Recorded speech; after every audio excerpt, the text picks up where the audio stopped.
IFM News. IFM News. IFM News. Lokal. Naiget a Supsuportaran ti Department of Trade and Industry wenno diti aya diti probinsya iti otop wenno one town one product. Dahito ikot kalpasana na angay iti business matching activity wenno aktibidad amang papigsapay ti produkto di tunggal ili ken mapatibkera ti market linkages. Mainay kiti raytoy na ikan gundaway lagi micro, small, medium enterprises wenno basit a negosyante dito Ilocos Norte amang iyam ammupay iti produkto da food ken non-food item man daytoy. Gagampay ti aktibidad da ang mapalawa ti market wenno umado ti paglakwan dagitoy naruna dagiti mga yata nga agangkat ti produkto ti Ilocos Norte. May palagip pabalagyan na isayang kata ti Otop Hub Ilocos Norte on Wheels nakadanon pa iti probinsya ti Ilocos Sur kana iti probinsya ti La Union.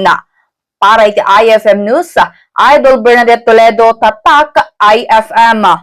IFM News. IFM News. IFM News. Lokal.